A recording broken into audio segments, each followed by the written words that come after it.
Ayan po, unti-unti na po nilang inaayos lahat dito. Parang ano, mga retouch na po. Kasi itong ating adobe wall ay medyo malaki ang pagitan niya, yung dugtong niya. Ngayon, paninipisin lang po nila, no? Paninipisin lang po nila ang dugtong. Kumbaga, ito ay ano na to, yung mga retouch na lang po ito. Yung kagaya nito, baka ayusin pa nila to. Ayun. At saka yung naglalawa doon sa ibabaw, ayusin nila kasi nakita po ng ating mga viewers na medyo ano yung tawag nito, medyo umulan kahapon ng malakas, nagkaroon ng lawa doon sa ibabaw. Pero gagawin pa nila yan, kagaya rin mga itong mga ginagawa nila guys. Ayan, pinapanipis na po nila. Ayan, dapat ganito po siya, ganyan. Hindi po kagaya nito na malaki ang awang niya. Ngayon ay pinapaganda na po nila yan. Ayan, ganyan po si kuya. Kaya totally na yung mga nakikita po natin na medyo may mga error ng konti, ay ano po yun, aayusin pa lahat niyan. Bago sila mag-proceed sa next project, ito pa ay unahin muna matapos. Ika nga, tama nga yung sinabi ni Engineer Ray, ay aayusin muna lahat to bago lilipat sa Fort Santiago. Kasi ang Fort Santiago talaga ang next na project mga kaibigan. Kaya wag po kayong mag-alala, basta ito ay tapusin muna bago lilipat sa ibang lugar. Ayan po si kuya, ayan po. At ito po ay inaayos talaga nila, no? Hanggang doon sa dulo, medyo maayos na.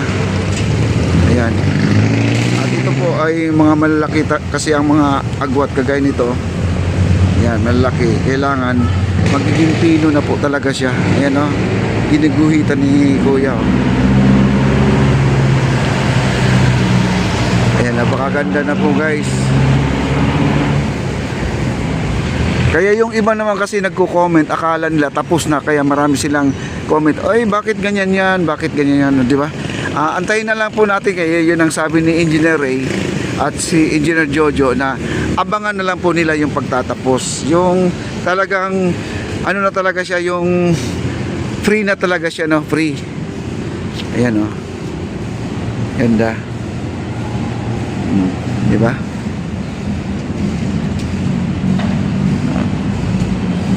Ano na lang siya, guhit na lang po siya, ganyan guys. So, guhit na lang po siya.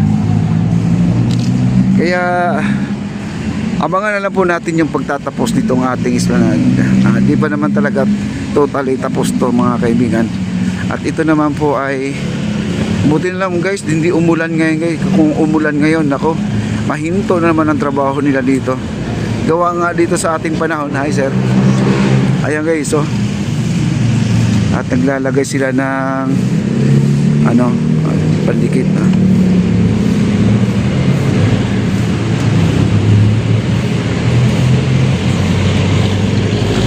Tatakpan na po nila yung mga butas-butas. Ayan, may mga namamasya na po dito.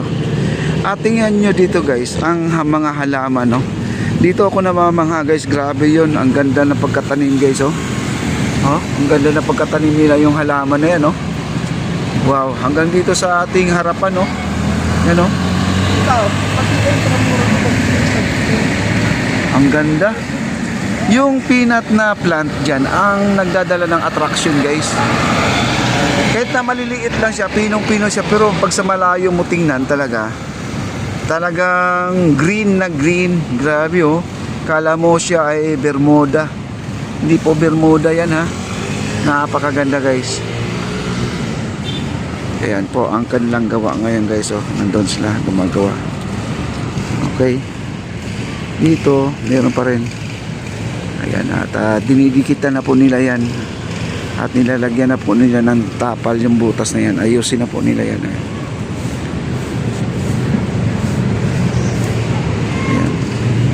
Kaya abangan na lang po natin guys, kasi yung mga nagko-comment kasi talaga ay ano, kagaya nitong ano, yung naglalawa dito guys, yung sinasabi ko, ito yun, no?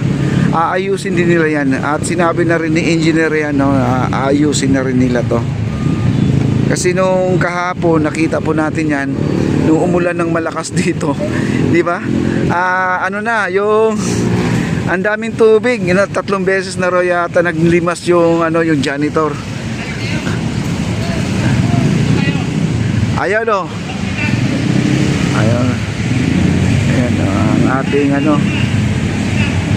At nakikita po natin dyan, may mga tubig-tubig guys. Yan, isama na rin yan sa pagbuhos ng semento guys. Yung mga yan.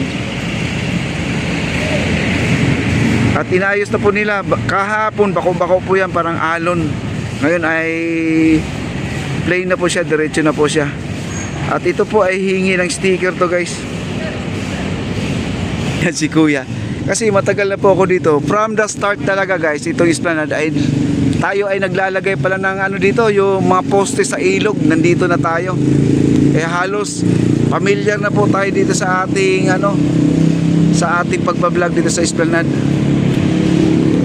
Oh. Ayan sir, oh, ayan. Siya po ay gumagawa sila dito guys. Ayan si kuya. At bumalik na rin si kuya dito kasi parang mayroon silang project yata sa iba. At ito talaga, tinapos na po talaga nila yung mga retouch nila po talaga. Oh. Ayan oh.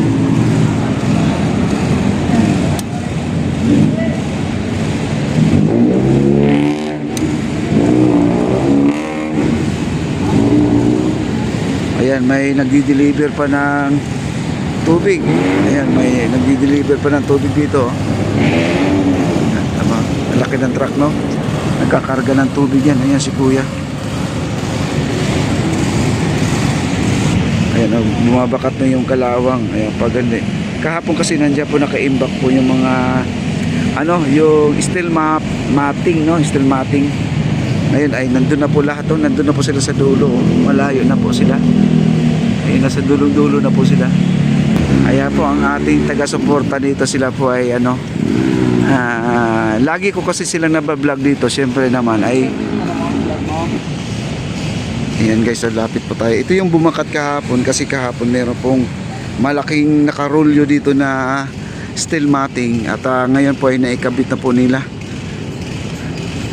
Yan si kuya at papunta po natin.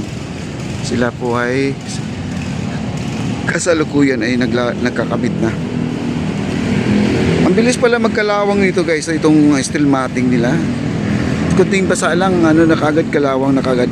Pero ang purpose nito guys, para hindi siya magbibitak-bitak ang ating steel matting kung sakasakali may ano, may uga-uga tayo dito, no?